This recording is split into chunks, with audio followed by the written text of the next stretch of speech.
પણ માર્કેટમાં ચાંદલા વેચવા જતો છું. અભ્યાસમાં તમે કેવા હતા પહેલેથી? બહુ ઠોઠ નહીં, પણ નાનપણના તમારા દિવસો કેવા હતા? થાય એવું કે મારે ને મારા પપ્પા એટલે એની એક ટેવ બહુ જબરદસ્ત. કપડાં ઉતારી નાગો ભૂગો કરી અને છે ને શેરી વેચારે મારે, અને આપણા બધા ફ્રેન્ડ્સ લોકો હોય ને આ ઇજ્જતને ફાલુદા થઈ ગયું. ત્યારે ક્લિયર હતું કે હું ડૉક્ટર બનીશ તો સ્કિન કેરનો ડૉક્ટર બનીશ? ત્યારે પણ હજુ એવું ક્લેરિટી નહોતી, પણ મારે તમે તમારા વાઈફ માટે શું કહેવા માગશો? જો એ ન હોત ને તો અહીંયા આ ખુરશી ઉપર પણ કદાચ ન બેઠો હોત. તમારા જીવનની કોઈ રોમાંચક ઘટના? રોમાંચક ઘટના એવું કહીશું કે મારા વાઈફ જોડે એક પણ સન્ડે છોડ્યો જ નથી. તમારા જીવનની એવી ઘટના કે જેમાં તમને બહુ મુશ્કેલી પડી હોય? 2013માં. વેલકમ મિત્રો, ક્રિયોના સ્ટુડિયોની અંદર આપનું હાર્દિક સ્વાગત છે. આજે આપની સાથે છે ડૉક્ટર અવિનાશ વેગડ. જનરલી આપણે ડૉક્ટરના ઘણા બધા પોડકાસ્ટ પહેલાં પણ કર્યા છે, તો આજે થોડોક રોમાંચક અને અલગ અંદાજમાં પોડકાસ્ટ થવા જઈ રહ્યો છે. આપણા ગેસ્ટ છે અવિનાશભાઈ વેગડ, તો એનો ઇન્ટ્રો લઈએ સૌ પ્રથમ, પછી આપણે પોડકાસ્ટની શરૂઆત કરીએ. યસ, મારું નામ ડૉક્ટર અવિનાશ વેગડ. સદગુરુ ક્લિનિક એન્ડ સ્કિન કેર હું ચલાવું છું, અને છેલ્લા 12 વર્ષથી હું ચલાવું છું. અમે સ્કિન, હેર, લેઝર અને કોસ્મેટિક ટ્રીટમેન્ટ સર્વિસ આપીએ છીએ, અને 12 જણાના ટીમ મેમ્બર છે, અને અત્યાર સુધી 1,23,278 પેશન્ટ અમે જોઈ ચૂક્યા છીએ. જનરલી છે ને, મેં ઘણા બધા પોડકાસ્ટ ડૉક્ટર લોકો સાથે કર્યા છે અને એક્સપિરિયન્સ પણ છે, પણ તમે મારા આમ મિત્ર છો અને એક ડૉક્ટર પણ છો, તો આજે આપણે એક મિત્રને રીતે જેવા પ્રશ્ન પૂછતા હોય, જેવા ક્વેશ્ચન પૂછતા હોય ને, એવી રીતે આજે આ પોડકાસ્ટને ચલાવવાનો છે અને લોકોને એક અલગ એક્સપિરિયન્સ આપવાનો છે કે એક ડૉક્ટરની લાઈફ કેવી હોય, જન્મથી લઈને અત્યાર સુધીમાં તમારી જે કાંઈ જર્ની રહી છે એની વિશે લોકો જાણી શકે ને, એ વેથી આજે આપણે આ પોડકાસ્ટ કરવાનો છે. તો સૌ પ્રથમ તો મારો પ્રશ્ન તમને એવો છે કે નાનપણના તમારા દિવસો કેવા હતા? નાનપણના જે દિવસો હતા, સ્ટ્રગલવાળા પણ હતા, એન્જોયવાળા પણ હતા, અને ખૂબ મજા કરતા. અને આમ તો જે બિઝનેસ છે નાનપણથી જ આપણે જોડાયેલો હતો હું, કે મને યાદ છે હજુ કે મારા પપ્પાને એને ચાંદલાનો બિઝનેસ હતો, તો હું પણ માર્કેટમાં ચાંદલા વેચવા જતો. સ્કૂલ જ્યારે પૂરી થાય પછી 5 વાગ્યા પછી માર્કેટ જ્યારે ભરાતું ત્યારે હું ત્યાં પણ ચાંદલા વેચવા જતો અને કલેક્શન કરીને લાવતો હતો. ત્યારથી એ મારો બિઝનેસનો એક્સપિરિયન્સ છે કે મારી ઉંમર લગભગ હું 5મા કે 6ઠ્ઠા ધોરણમાં છું ત્યારથી એની સાથે જોડાયેલું હતું. પ્લસ પપ્પાના જે ચાંદલાનો બિઝનેસ હતો એમાં પણ હું હેલ્પ કરતો. પેકિંગ કરવાનું હોય ત્યાંથી લઈને, અને જ્યારે ફૂલ સિઝન હોય ત્યારે તો રાત સુધી અને બપોરે પણ પેકિંગને મદદ કરાવતો. પ્લસ સાથે સાથે રમવાનું પણ હોય, તો સ્ટ્રગલ એવું થતું કે આ બાજુથી કામનું લોડ હોય એટલે ઘરેથી મને પપ્પાને બધું મદદ માંગતા, અને આ બાજુ મિત્રો લોકો હોય એટલે રમવા જવાનું પણ હોય, એટલે બે સિચ્યુએશન એવી થઈ જતી. પછી મને ટાસ્ક એવો મળતો કે તું આટલું કામ પૂરું કરીને જા, પછી આટલું રમવાનું. બરાબર. તો એ રમવાના ચક્કરમાં એટલો ટાસ્ક કમ્પ્લીટ પણ કરી નાખતો. 2 થી 8 ધોરણ જે છે, મેં નચિકેતા સ્કૂલ હતી ત્યાં એક ભણ્યો હતો, અને 8 થી 10 નવચેતન સ્કૂલ છે ત્યાં ભણ્યો હતો, અને 11-12 મેં નાલંદા છે સાયન્સ ત્યાં કર્યું હતું, અને કોલેજ મેં મારી કમ્પ્લીટ કરી આણંદ. તો આ રીતના મેં સ્કૂલની જર્ની મેં કમ્પ્લીટ કરી હતી, અને એ વખતે મસ્તીને બધું બહુ ચાલતું. એમાં એક કોલેજની વાત કરું તો ભજીયા પાર્ટી એકવાર કરી હતી. ભજીયા પાર્ટીમાં પણ કેવું હોય કે બધાને અલગ અલગ કામ સોંપાઈ ગયું હોય. કોઈ ચણાનો લોટ લાવે, કોઈ સબ્જીમાંથી લાવે, કોઈ વાસણ ઉટકે એના જુદે. એ બહુ મસ્તીભરી લાઈફ હતી. કંઈ વસ્તુ ખૂટી જતી તો એમ બલીનો બકરો કોને બનાવો એ જ ગોતવાનું હોય તો એને મોકલતા. પછી એમાં પણ એક ગેમ તો એવી થઈ હતી ત્યારે કે ભજીયા બનાવતા એટલે આપણને બહુ બધા એક્સપિરિયન્સ ન હોય, તો જે ઓઇલની થેલી હતી ને એમાં એકદમ પતલી તીની પાડીને એમ નાખતા હતા બકડિયામાં. જતું નહોતું, ફૂલ પ્રેસ કર્યું હતું. નીચે અમે ભઠ્ઠો હતો તો સીધું ફૂમમાં રહીને આગ લાગી, બધું તેલ ભઠ્ઠામાં. તો એ બધા એક્સપિરિયન્સ બહુ જોરદાર હતા.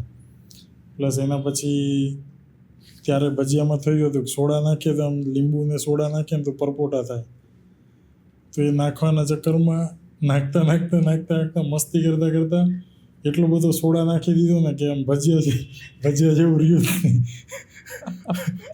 પુડલા જેવું થઈને બહાર આવે. બરાબર.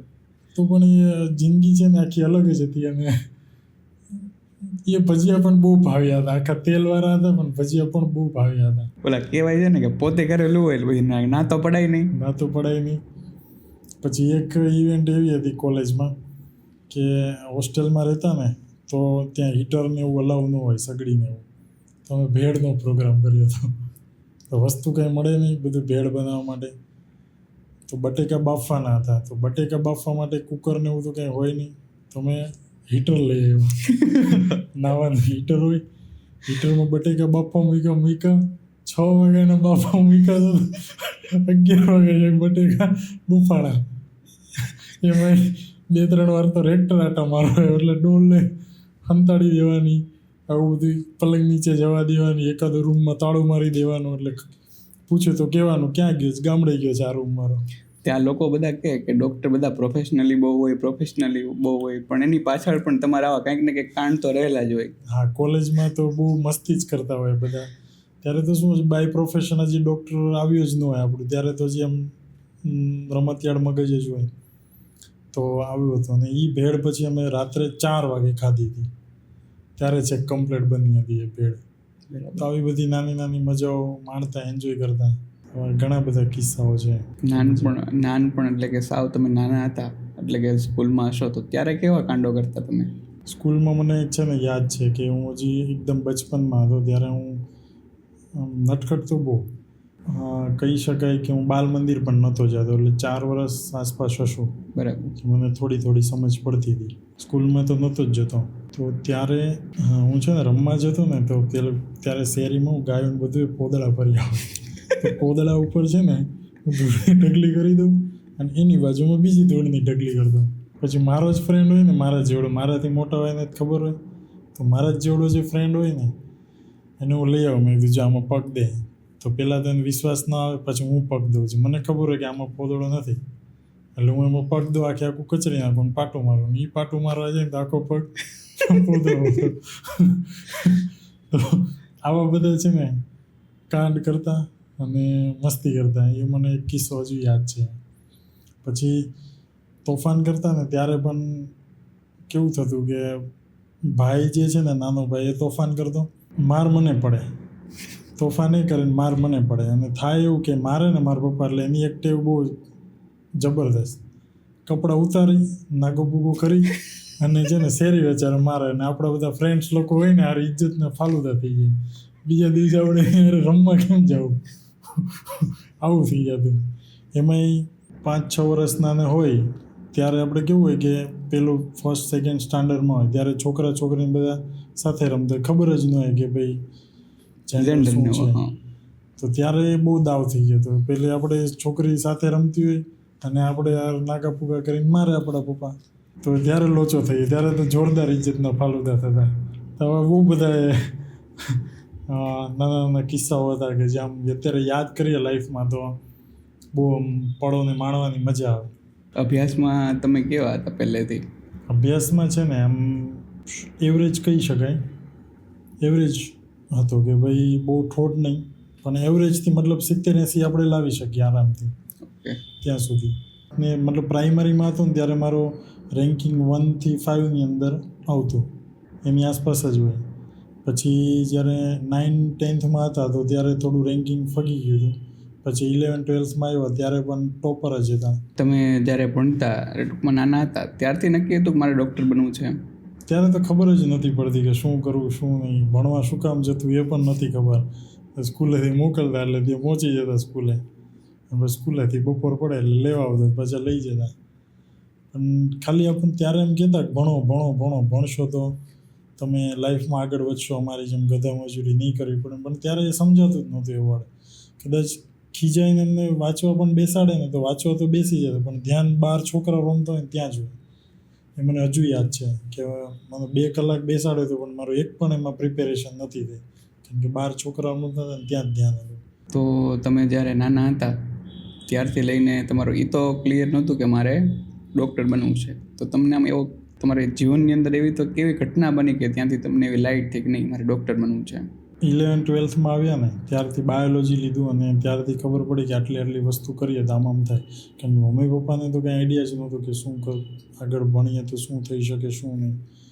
પણ 10thમાં આવ્યા પછી ત્યારે સલાહ લીધી બધાની અને ત્યારે તો શું હોય ડૉક્ટરને એન્જિનિયરને આટલું જ દેખાય ને બધાના મોઢે વાત પણ આટલી જ થતી. તો આપણું જે વિઝડમ લેવલ હતું એટલે સુધીનું જ હતું.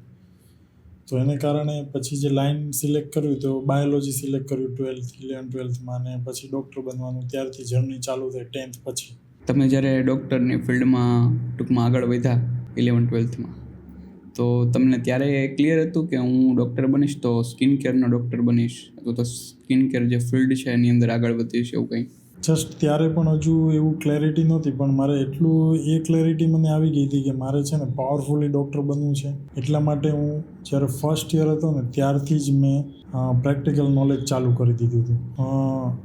હું આણંદ ભણતો ને તો જ્યારે પણ વેકેશન હોય, દિવાળીનું વેકેશન હોય કે ઉનાળાનું વેકેશન હોય કે વચ્ચે કાંઈ પણ રજાઓ આવતી હોય વાર તહેવારોની તો હું રજા ન માણતો પણ હું ડાયરેક્ટ હોસ્પિટલ અને ક્લિનિકે ને એવી રીતના હું જતો રહેતો જેથી કરીને મારો એક્સપિરિયન્સ વધે. તો ફર્સ્ટ યરમાં તો શું કંઈ ખબર જ ન પડતી પણ જસ્ટ ત્યાં જઈને ઊભો રહો તો કંઈક આઈડિયા તો આવે અને એ માઇન્ડસેટથી હું જતો હતો.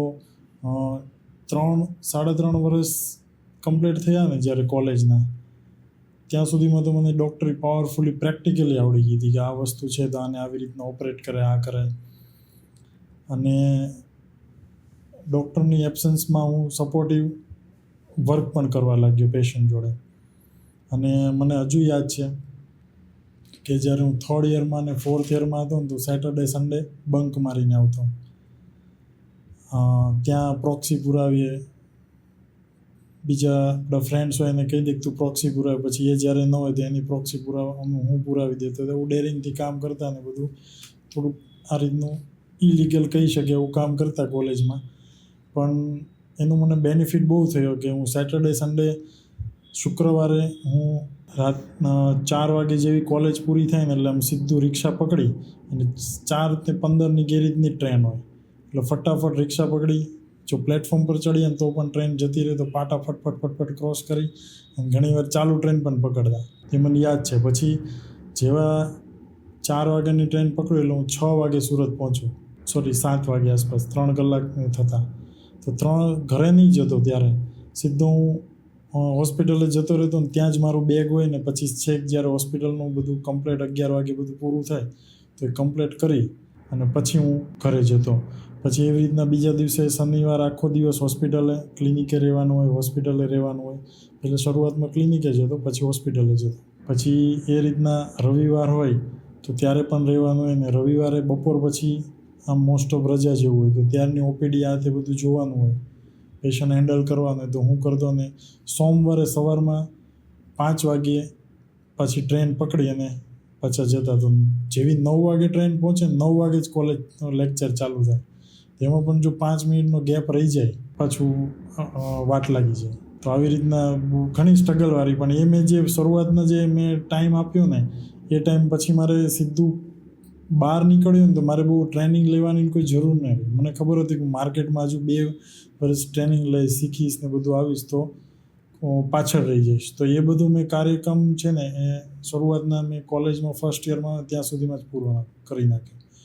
તો 2013માં જ્યારે બહાર પડ્યો ત્યારે તરત જ મેં ક્લિનિક ચાલુ કરીને મારી જે પ્રેક્ટિસ જે હતી એ ચાલુ કરી દીધી. ડૉક્ટર લોકો આમ જનરલી બહુ જ પ્રોફેશનલ હોય અને કહેવાય છે કે એકદમ પ્રોફેશનલી લાઈફ જીવતા હોય. તો એ ગાળો અથવા તો મસ્તી અથવા તો ટૂંકમાં અત્યારે પણ એમ જ્યારે કે બની ગયા છે, જાજો એક્સપિરિયન્સ છે, 10-15 વર્ષ થઈ ગયા પ્રાઇવેટ સેક્ટરમાં કામ કરે છે પોતાના ક્લિનિક અથવા તો હોસ્પિટલ લઈને, છતાં પણ એ મોજ મસ્તીને આવી રીતે કરતા હોય? હા, મોજ મસ્તી કરતા હોય. એ ડૉક્ટરનું લાઈફ એટલી પ્રોફેશનલ છે કે જે ખુલ્લીને જીવવું હોય અમુક જે વસ્તુ એ ન જીવી શકતા હોય પેશન્ટની સામે, પ્લસ રિલેટિવ્સ હોય, ફેમિલી હોય. પણ મારા એટલા ક્લોઝ ફ્રેન્ડ છે ને બધા કે જ્યારે અમે ભેગા થઈએ એટલે બસ એ મસ્તી તો ચાલુ જ હોય. તો એક ફ્રેન્ડ સર્કલ એવું હોય છે કે ડૉક્ટર માટે કે જેની સામે એ ખુલીને બધી વાતો કરી શકે ને જે મસ્તી મજા કરવી હોય એ ફ્રેન્ડ સર્કલ સાથે કરી શકે. હજુ પણ એવા ફ્રેન્ડ છે અને હજુ પણ અત્યારે જે હું પીએનું સર્કલ છે તો એમાં પણ નવા ફ્રેન્ડ્સ બન્યા છે કે જેમની સાથે મોજ મસ્તી કરી શકું, જેમાં તમને પણ હું એક કન્સિડર કરી શકું કે તમારી સાથે પણ હું મોજ મસ્તી કરીને વાતો કરતો હોય. તો અમુક દાયરામાં આપણે બોલી શકતા હોય ને અમુક દાયરામાં ન બોલી શકતા હોય, પણ મારો એક ફંડામેન્ટલ એવું કહી શકાય રૂલ્સ છે કે જ્યારે હું ક્લિનિકે તાળું મારીને આવું ને એટલે મારી ડૉક્ટરી પણ એ ખતમ કરી નાખું, પછી પૂરું, કે હું ડૉક્ટર જેવું ફિલિંગ જ નહીં રાખું. પછી મારે ઘરે કંઈ પણ કામ કરવાનું હોય, કચરા પોતા કરવાનું હોય તો એ કરી નાખું, એ નીચે બેસવાનું હોય કે કાંઈ પણ પૈસા ચડાવીને ક્યાંય જવાનું હોય તો કોઈ એવું કહે જ નહીં કે આ ડૉક્ટર હશે. તો જેટલું ગ્રાઉન્ડ ટુ અર્થ રહીને જે રહી શકું એ કમ્પ્લીટ રહી શકું. આટલું એઝ અ તમે ડૉક્ટર તરીકે પ્રોફેશનલી બધું મેનેજ કરો તો એની માટે તમે આ બધું તમારું શિડ્યુલ છે, ફેમિલી છે, બિઝનેસ છે, કઈ રીતે મેનેજ કરો? જસ્ટ હું એવું જણાવી શકું, લાસ્ટ 3 years કે 4 yearsથી મેં મારા ઉપર બહુ એક્ટિવલી વર્ક ચાલુ કર્યું. 2021માં મને યાદ છે કોરોનામાં મારા સાસુ એક્સપાયર થઈ ગયા 4થા મહિનામાં, અને એ પછી મારા વાઈફને ખૂબ આઘાત લાગ્યો કારણ કે નાની ઉંમર હતી અને સડનલી જેમ, અને એના પછી મને એક એવું જણાણું કે મારી રિસ્પોન્સિબિલિટી વધી ગઈ મારી વાઈફ માટે, અને એ પછીથી હું બહુ સિરિયસ થઈ ગયો. અને 2021 પછીથી મેં મારા ઉપર બહુ એક્ટિવલી વર્ક કરવાનું ચાલુ કર્યું કે મારે બિઝનેસ તો કરવો હતો, લાઈફમાં આગળ તો વધવું હતું, પણ પ્લેટફોર્મ નહોતું, શું કરું શું નહીં. મને યાદ છે 2021 પછી મતલબ કંઈક ને કંઈક બિઝનેસ શું કહેવાય એના વિશે હું ઓનલાઈન યુટ્યુબમાં જાણતો, પોડકાસ્ટ સાંભળતો, વિડીયો સાંભળતો.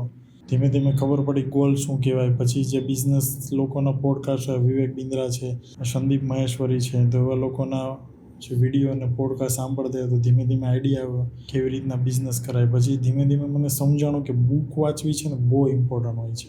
તો ધીમે ધીમે મને યાદ છે કે મારી ફર્સ્ટ બુક મારી rich dad and poor dad હતી, અને એનું મને સજેશન મળ્યું હતું યુટ્યુબમાંથી જ કે કેવી રીતના શું કરવું, શું નહીં, આગળ વધવું. તો એ વાંચવી પડે. એના પછી એક્સેસ મળ્યું કે બુકની પાછળ જે બીજી બધી બુક્સ પેલી પ્રિન્ટ કરેલી હોય, તો ધીમે ધીમે એ બધી બુક્સ મંગાવી. બટ પહેલી બુક વાંચી તો એના પછી બિઝનેસ સ્કૂલ જે છે, પછી કેશ ફોર પ્રોડક્ટ છે, જે Rich Dad Poor Dad Robert Kiyosaki, એ બધી કમ્પ્લીટ કરી. પછી થિંક એન્ડ ગ્રો રિચ છે, પછી 7 habit of highly people, awaken the giant within, કે આ બધી બુક છે. પછી રોબિન શર્માની પણ બુક છે 5am ક્લબ વાળી. તો આવી બધી શરૂઆતમાં મેં બુક્સ વાંચવાની ચાલુ કરી તો મને બહુ બધા એક્સેસ મળતા રહ્યા, અને સાથે સાથે હું પોડકાસ્ટ પણ સાંભળતો. અને પોડકાસ્ટ સાંભળવો છે ને માઇન્ડનો એક ખોરાક છે. બુક વાંચવી એ મારો માઇન્ડનો ખોરાક છે. હું એને એવી રીતના જોઉં, જે દિવસે ન વાંચું ને તો મને કેમ આપણે ભૂખ લાગી હોય, શરીરમાં એનર્જી પૂરી થઈ જાય તો એવું ફિલિંગ આવે. તો એ બુક વાંચતા વાંચતા શરૂઆતમાં તો મારી વેલોસિટી બહુ હતી, તો એ વાંચતા વાંચતા અત્યાર સુધી મેં 81 બુક્સ કમ્પ્લીટ કરી નાખી છે. અત્યારે હવે મારી વેલોસિટી બહુ ઓછી થઈ ગઈ છે, પણ એના ઉપરથી મને ઘણું બધું એક્સેસ મળ્યા. ગોલ શું કહેવાય, સેલ્સ શું કહેવાય, આ બધી વસ્તુની ઘણું એક્સેસ મળી. અને એની સાથે લો ઓફ એટ્રેક્શન સાથે પણ બિલીવ કરતો હતો. સિક્રેટ બુકને બધું ઓલરેડી પહેલાં વાંચી નાખ્યું હતું. એક વચ્ચે હું એવું જણાવી શકું કે એની સાથે એકવાર છે ને, મતલબ ખબર તો પડી હતી કે ભાઈ ટાઈમ વેસ્ટ નહીં કરવાનો, બધું ખ્યાલ હતું, તો છતાં પણ ફેસબુકને પછી બહુ ઓછું જ કરી નાખ્યું હતું. પહેલાં પબજીને એવું બહુ રમતા, આઈડિયા જ નહોતો કે કેવી રીતના લાઈફ જીવી, શું કરવું. અને એકવાર પછી હું મોબાઈલમાં ફેસબુક જોતો હતો ને, કોઈ દી ખોલું નહીં, પણ એ દિવસે જ ખબર નહીં કેમ ખોલ્યું, અને મારા ફ્રેન્ડ પ્રતિક ખનેચા, કે જે મતલબ મારા વાઈફના ફ્રેન્ડ છે, તો એમનો ફોટો આવ્યો અને બિઝનેસના બધા કપડાં પહેર્યા હતા. મેં તો આ શું છે જરીક જોવા દે. એટલે હું આપણને એક્સેન્ટેકર તો થઈ ગયા હતા થોડા. એટલે મેં તરત એ જ વખતે એને ઓન ધી સ્પોટ મેસેજ કર્યો. રિપ્લાય ના આવે, મેં તરત 2 કલાક પછી કોલ કર્યો. મેં કેમ છે, શું છે, મેં કીધું શું છે આ બધું, કે આવો કે એક મિટિંગ છે, બિઝનેસ મિટિંગ. અને ઓન ધી સ્પોટ એને મને જે ડેટ આપી 4 દિવસ પછીની જ હતી, તો હું પહોંચી ગયો ત્યાં. અને એ ત્યાંથી મારી પ્રોગ્રેસ અલાયન્સ ક્લબ છે એની જર્ની ચાલુ થઈ. તો મારો જે થિયરિકલ પાર્ટ હતો એ કમ્પ્લીટ હતો, પણ જે મારો એક્શન ટેકિંગ પાર્ટ હતો ને એ મને નહોતું મળતું. અને હું થિયરિકલ પાર્ટ હતો એટલે હું ઇન્ટ્રોવર્ટેડ પર્સન હતો, પણ એક્સ્ટ્રોવર્ટેડ પર્સન થવા માટે જે પ્રોગ્રેસ અલાયન્સમાં હું જોડાણો, એના પછી એને મને બહુ સપોર્ટ થયો. અને લાઈફમાં સ્ટેપ બાય આગળ વધતા ગયા. અને પ્રોગ્રેસ અલાયન્સમાં નહોતો જોડાયો એની પહેલાં પણ હું મારું એક થોડી જર્ની શેર કરી કે હું શિડ્યુલ તો બનાવી જ રાખતો. 5 AM ક્લબ જ્યારથી બુક વાંચી ત્યારથી હું વહેલું ઉઠવાનું ચાલુ કરી દીધું. અને પછી મને ધીમે ધીમે સમજાણું કે આખી ગેમ છે ને સવારની જ હોય, 5 વાગ્યાથી લઈને સવારના 9 વાગ્યા સુધીની. જે શિડ્યુલ તમારું આખું બની જાય, દિવસ તો ખાલી એમનું જ હોય. પછી જે માઇન્ડસેટ પ્રિપેર થાય તમારું એ જ પ્રમાણે, બાકી તો એક્ઝિક્યુશન ઓટોમેટિક થઈ જાય. તો એ પછીથી વોકિંગ ચાલુ કર્યું, મેડિટેશન છે. પછી મને મારી એક હેબિટ જો સરસ બની ગઈ હતી. હું છે ને સવારમાં 5 વાગે ઉઠી અને વોકિંગ તરત જઈ પતાવી પછી નાહી અને 6 વાગ્યે થાય ને તો હું ટેરેસ પર પહોંચી જતો. ટેરેસ પર જે ટાંકો છે ને ત્યાં મારું આ રીતનું મસ્ત ટેબલ હોય, રીડિંગ ફોલ્ડેબલ, અને ચેર હોય, અને પૂર્વ દિશામાં જ બેઠા. તો ત્યાં મારું આખી રીડિંગનું બધું 2 કલાક રીડિંગ થાય. પછી મારા જે ડેઇલીના જે રૂટીન ટુ ડુ લિસ્ટ બને એ ટુ ડુ લિસ્ટ હું ડેલિગેટ કરી દેતો. આવું બધું હું શીખ્યો હતો બુક વાંચીને. પછી ડેલિગેટ કરી દેતો અને 9 વાગે પછી નીચે જઈએ અને 9:30 મતલબ નાસ્તો અને બધું કરીને 9:30 ક્લિનિકે પહોંચતો. પણ પીએમાં જ્યારથી આવ્યો ને ત્યારથી એ બધી વેલોસિટી બહુ બધી વધી ગઈ. જે ઇન્ટ્રોવર્ટેડ પર્સન હતો તો એક્સ્ટ્રોવર્ટેડ થવા માંડ્યો. પ્લસ મને જે થિયરિકલ નોલેજ હતું એ બધું મારું એક્શન ટેકિંગ નોલેજમાં આવી ગયું. અને મને છે ને પહેલેથી તો નહીં કહી શકાય, પણ આ બુક વાંચતા મને એવું સમજાણું કે નેચર્સને ગીવ બેક કરવું છે. નકરું લીધું એવું જ થયું છે. રાઈટ છે કે હરેક વસ્તુ આપણી એની પાસેથી મફતમાં લીધી છે. તો મને ત્યારે થોડું એ સમજાણું હતું કે આપણે ભગવાન પાસેથી લીધું છે કાંઈ પણ વસ્તુ, તો એને ગીવ બેક કરવું જોઈએ. તો આપણે એનો રિસોર્સ છે એને કેટલા ઉપયોગી થઈ શકીએ. જેમ કે તળાવ હોય તો એનું રિસોર્સ પાણીનો જળવાઈ રહે એની જિમ્મેદારી આપણી છે. આપણા આજુબાજુના પક્ષીઓ કે પ્રાણીઓ ભૂખ્યા ન સૂઈ જાય એની જવાબદારી આપણી છે. તો આવું મને ધીમે ધીમે સમજાતું ગયું. તો મારું જે ગોલ હતો ને લાઈફને ધીમે ધીમે શિફ્ટ થતો ગયો. પહેલાં હું મની ઓરિએન્ટેડ કામ કરતો, પછી ધીમે ધીમે શિફ્ટ થતાં ગીવ બેક ટુ નેચર્સ માટે કામ કરું છું. અને જે અત્યારે બધી મને એનર્જી પૂરી પાડે ને એ બધી એ એનર્જી પૂરી પાડે છે. પહેલાં હું ફેમિલી માટે કામ કરતો, પણ હવે give back to nature's, family તો છે જ, મની તો છે જ, પણ એ બધું બાય પ્રોડક્ટ રહી ગયું. એના માટે વર્ક કરવા માંડ્યો. તમારે ક્યારે એવું ન થાય કે સમજી લો કે તમે વાત કરી કે પર ડે યોગા કરું, બુક વાંચું, મારું શિડ્યુલ હોય ફિક્સ, તો ક્યારે એવું ન થાય કે તમને કંટાળો આવે, છૂટી જાય ને એવું કંઈ? એ જે વસ્તુ છે ને એમાં થતું એવું ક્યારેક આપણને આળસય થઈ જાય. એવું નહોતું, ક્યારેક આળસ થઈ જતું, છૂટી પણ જતું. પણ ધીમે ધીમે કેવું હોય કે મેં છે ને જે પોડકાસ્ટ સાંભળવાનું હતું ને એમાં પણ મેં કેવું એક લિસ્ટ બનાવેલું 2026, 2025 પ્લસ એ રીતનું 2024-22 પ્લસ એમાં જે પોડકાસ્ટ સાંભળો ને પ્લસ એમાં પણ મોટિવેશનલ હોય, પછી એમાં હેલ્થના હોય, આ રીતનું ગ્રુપ બનાવેલું એમાં સેવ કરતો જતો હોય. એ જ રીતના સ્પિરિચ્યુઅલ હોય. તો જ્યારે પણ પોડકાસ્ટ સાંભળતા હોય ને એટલે રોજને રોજ ક્યાંક ને ક્યાંક મોટિવેશન આવતું રહે. પછી ધીમે ધીમે ખબર પડી ડિસિપ્લિન જેવું પણ કાંઈ હોય, કન્સિસ્ટન્સી જેવું પણ કાંઈ હોય. તો એ વસ્તુ જેમ સમજતા ગયા એમ એની સાથે જોડાતા ગયા. અત્યારે મારી લાઈફમાં એવું કહી શકું બહુ ફૂલફિલમેન્ટવાળી લાઈફ જીવું છું. ફેમિલીને પણ પૂરતો ટાઈમ આપું કે ભાઈ 9 વાગે ક્લિનિકેથી ગમે તેવું હોય. પહેલાં હું 11 વાગે આવતો, પણ 9 વાગે ગમે તેવું હોય નીકળી જવાનું તો નીકળી જવાનું. 9:30 ઘરે પહોંચી જાવ તો પહોંચી જવાનું. 9:30થી 11 વાગ્યા સુધી, 12 વાગ્યા સુધી જે મારા સન માટે, વાઈફ માટે કે મારા મમ્મી પપ્પા માટે જે ટાઈમ સ્પેન્ડ કરવાનો તો કરવાનો. તો એ ફિક્સ બધું શેડ્યુલ બનાવી નાખ્યું. સવારમાં પછી 5 વાગે ઉઠી જવાનું તો ઉઠી જાવ. આમ તો 4 વાગ્યાનું પેલી ઊંઘ ઉડી ગઈ હોય, પણ 5 વાગ્યાથી મારું ડેઈલી રૂટીન ચાલુ થઈ જાય. પ્લસ 9 વાગ્યા સુધી ચાલે. પ્લસ એ જ રીતના બિઝનેસ અવર્સ કાઢેલા હોય. અને પીએમ આવ્યા પછી શેડ્યુલ કેમ કરવું તે બધું શીખતા ગયા. ટુ ડુ લિસ્ટને ઓર મેં બેટર બનાવ્યું. ટાસ્ક ડેલિગેશન કેમ કરવું, ફોલોઅપ કેમ કરવું, ડેટ કેમ લેવી, આ બધું સ્ટેપ બાય કરતા ગયા. તો અત્યારે છે ને બધી આસ્પેક્ટમાં મને એટલું ફૂલફિલ. પહેલાં છે ને ફેમિલીને ટાઈમ નહોતો આપતો. હંમેશા બધાને કમ્પ્લેન રહેતી કે ભાઈ મને ટાઈમ નથી આપતા. મને એવું હતું કે મારા વાઈફને ટાઈમ આપું છું. અને મારા વાઈફને જ્યારે પૂછું તો મને એમ જ કહે તમે મને ટાઈમ નથી આપતા. કારણ કે ફેમિલીનો ટાઈમ હોય ત્યારે મારી વાઈફની બાજુમાં જ બેઠો પણ બુક વાંચતો હોય. પછી મને ધીમે ધીમે સમજાણું કે એને ટાઈમ તરીકે કાઉન્ટ નથી કરતી. એને એકચ્યુઅલીમાં જોઈએ છે શું અને ડિલિવર હું કંઈક બીજું અલગ કરું છું. એવી જ રીતના મમ્મી પપ્પા હોય તો એમની સાથે પણ ટાઈમ સ્પેન્ડ નથી થતો. એને કંઈક જોઈએ છે હું અને હું આપું છું એવું થતું. અને હવે પીએમાં જોઈન્ટ થયા પછી જાતે જ શેડ્યુલ કરી લો. મમ્મી હમણાં જ 2 દિવસ પહેલાં મમ્મી જોડે 1 કલાક 2 કલાક ટાઈમ સ્પેન્ડ કર્યો સોલોમાં. ડિનર પર ગયા હતા. તો હું કંઈક ને કંઈક મારા સન જોડે સન્ડેમાં હું અને મારો સન ખાલી મૂવી જોવા ગયા હતા. એવી જ રીતે મારા વાઈફને પણ હું ટાઈમ આપતો રહે. એમની કંઈ ફેવરેટ વસ્તુ હોય તો હું સડનલી લઈ આવું. તો આવું બધું મેનેજ કરતા રહે. અને બિઝનેસમાં પણ ફર્સ્ટ ક્લાસ ઓટોમોડ ઉપર અત્યારે ચાલે છે. તમે તમારા વાઈફ માટે શું કહેવા માગશો? મારા વાઈફ માટે છે ને હું એવું કહીશ કે અત્યારે જ્યાં આ પોઝિશન છે ને, તો જ્યાં પહોંચ્યો છું ને, જે સક્સેસ હાંસલ કરી છે ને, તેમાં મમ્મી પપ્પા અને એના પછી જે નેક્સ્ટ હાથ હોય ને એ મારા વાઈફનો છે. જો એ ન હોત ને તો અહીંયા આ ખુરશી ઉપર પણ કદાચ ન બેઠો હોત. એ ન હોત, મને યાદ છે કે એ ફ્રેક્ચર થયું હતું ને તો એની 9મો મહિનો ચાલતો હતો. એની 9મા મહિનામાં એને આરામ કરવાનો સમય હોય અને 2 દિવસના ડિલિવરીને બાકી હતા ને ત્યાં સુધી વર્કિંગ હતી. અને ત્યાં સુધી એ એવું નહીં, વજન પણ ઉચકતી કે જે 8-10 કિલોની મારી વ્હીલચેર ઉચકવાની હોય તો એ પણ મને ખબર છે કે મને ચડાવવામાં પણ કેટલો લોડ પડે. 8-10 કિલો તો નહીં કહી શકાય, વધારે હશે. તો એ ચડાવવામાં પણ એ લોડ પડતો. એને 9મા મહિને પણ એ ચડાવી દીધી.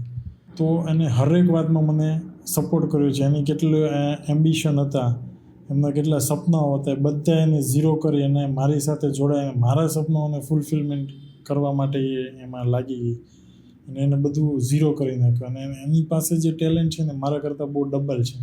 છતાં પણ મારી કોશિશ એવી જ હોય છે કે એના ટેલેન્ટને હું હંમેશા પ્લેટફોર્મ આપીને આગળ વધું અને એમની જે વસ્તુઓ એ ફૂલફિલ થાય. પણ મારા ક્લિનિક અહીંયા સુધી જે પહોંચ્યું, અમારું સદગુરુ જે ક્લિનિક જે છે એમાં કંઈ પણ ડિસિઝન લેવાથી લઈ, ફર્નિચરથી લઈ, માર્કેટિંગથી લઈ, હરેક આસ્પેક્ટમાં જ્યાં નાના નાના ડિસિઝન લેવાનો હોય ને, બદલાવ લાવવાનો હોય ને, તો એમાં કંઈક ને કંઈક હું એવું કહી શકું કે એના વિચાર છે. એને કારણે નેક્સ્ટ લેવલ ઉપર, નેક્સ્ટ ટુ નેક્સ્ટ લેવલ ઉપર પહોંચતું જાય. એવું કહી શકું કે મારી જે છે ને મારી પર્સનાલિટી એવી છે કે મારું રાઇટ બ્રેન બહુ વધારે કામ કરે. એટલે હું હોલિસ્ટિકલી બહુ વિચારું. કોઈક મને ભોળવીને જતું રહે. અને એમનું છે ને લેફ્ટ બ્રેન બહુ કામ કરે. એનાલિટિકલ માઇન્ડ, સાયન્ટિફિક માઇન્ડ એવું કહી શકાય. તો એ બ્રેકડાઉન કરીને બહુ કામ કરે. તો અમારા જે 2 માઇન્ડનો સપોર્ટ છે ને એને કારણે અમને બહુ હું લાઈફમાં આગળ વધી ગયો. જો એનું એ માઇન્ડનો સપોર્ટ ન હોત ને તો અત્યારે છું એ જગ્યાએ હું હોત જ નહીં. તો એને ઘણી બાબતોમાં સપોર્ટ કરેલો છે. જે બિઝનેસની મેં વાત કરી, મારી પર્સનલ લાઈફ છે કે મારી હરેક વાતમાં મને સુધારો. અત્યારે કોઈ વાત ડરતો હોય તો મારા વાઈફથી. કારણ કે એ એક માણસ એવું છે ને કે મને એમ કહી દે કે તમારો આ વાક છે, તમે અહીંયા ખોટું કરો છો. બાકી મારી પર્સનાલિટી એવી છે કે મને બધા છે ને આદર્શ ગણીને ચાલે. મને બધા ફોલોસ કરે. એટલે હું ખોટું કરતો હોય ને તો મને કોઈ એમ ન કે તમે આ ખોટું કરો છો આજે. પણ મારા વાઈફ એક એવું છે કે મને કહી શકે કે કહી જ દે કે ભાઈ આ નહીં ચાલે કાલથી. અને એને કારણે તમારું ડેવલપમેન્ટ થાય ત્યાં ઊભા હોય. હા, ડેવલપમેન્ટ થાય ને ત્યાં ઊભા હોય કે તમે છે ને આ બહુ ખોટું કરો છો. અને તમને અત્યારે સમજાશે નહીં, પણ 2-5 મહિના પછી કે વર્ષ દિવસ પછી અને થાય પણ એવું. એને મને જે કીધું હોય ને કે આ માણસ બરાબર નથી, તમે એની સાથે ખોટી ડીલ નહીં કરતા, તો થાય પણ એવું કે માણસ બરાબર ન જ હોય, ડીલ કરી અને લોસ થયો હોય. તો એ હરેક વાતમાં મને સપોર્ટ કરે. ઘણો બધો સપોર્ટ છે. એ જ રીતના મારો ફેમિલી જે છે, તો મમ્મીથી લઈ, પપ્પાથી લઈને બધી રીતના કંઈ પણ ઘરમાં ખોટું થતું હોય તો એ તરત કહી શકે કે ભાઈ આ બરાબર નથી. અને હંમેશા અત્યાર સુધી ફેમિલી માટે સપોર્ટમાં જ ઊભી રહી છે. તો એનું યોગદાન ખૂબ અલગ લેવલનું છે મારા માટે. મતલબ એ ભૂલે એને ગમે એટલા, જેમ મમ્મી પપ્પાના જેમ ગ્રેટિટ્યૂડ નથી ભૂલી શકતો ને, એમ એનું પણ એહસાન નહીં ભૂલાય મારે કીધે. એ રીતનું એનું છે. કારણ કે આ 3 લોકોનો જે ફાળો છે ને મારા માટે બહુ જ એ છે, મમ્મીનો, પપ્પાનો અને મારા વાઈફનો, કે અત્યાર સુધી અહીંયા સુધી હું પહોંચ્યો છું. તમારા જીવનની કોઈ રોમાંચક ઘટના કે જેને તમે જેટલી વાર યાદ કરો ને એટલી વાર તમને મજા આવે? રોમાંચક ઘટના એવું કહી શકું, મારા વાઈફ જોડે એક પણ સન્ડે છોડ્યો જ નથી. અને એ સન્ડે અમે જ્યારે મેરેજ નહોતા થયા, સગાઈ અમારી 1.5-2 વર્ષ રહી. અને મેરેજ નહોતા થયા તો હરેક સન્ડે મળવાનું એટલે મળવાનું. સન્ડે બપોર પછી ક્લિનિક હોય છે સવાર સુધી, બપોર પછી અમે કંઈ ને કંઈ શેડ્યુલ હોય જ અમારું. ઇવન મને યાદ છે કે મને તાવ આવ્યો હતો ને તો પણ અમે ફરવા ગયા હતા દવા લઈને. તો એ બહુ એમ એ જે પડો હતી ને તે નથી પેલું એ મતલબ ટાઈમ આપી શકીએ. હા, શબ્દ નથી, પણ પેલું એ જે પડો હતો ને બહુ અલગ જ હતી. એમ કે ભાઈ બાર 2 વાગે 3 વાગે જતા, રાતના 1-2 વાગે ઘરે મૂકવા જતા એમના મમ્મીના ઘરે. ત્યાંથી પણ એ લોકો મારા સાસુ અને સસરા પણ બહુ એકદમ ફ્લેક્સિબલ માઇન્ડના હતા અને અમારા ઘરેથી પણ બહુ બધા ફ્લેક્સિબલ માઇન્ડના હતા. તો એ પડો બહુ એમ હતી. અને પ્લસ બચપનની પડો કે જ્યારે હું અને મારા ભાઈ મસ્તી કરતા, બાંધતા. કે મને યાદ છે કે મારો ભાઈ હતો ને એ નાનો હતો એટલે મારા કરતાં 5 વર્ષ નાનો, એટલે એને ઓબ્વિયસલી ક્રિકેટ એટલી નહોતી ફાવતી, મને ફાવતી હતી. તો એ 5 વખત દાવ લે. એક વારમાં આવે, એક વાર રમે એટલે આઉટ થઈ જાય, બીજી વારમાં આઉટ થઈ જાય, ત્રીજા બોલે આઉટ થઈ જાય, ચોથા બોલે આઉટ થઈ જાય.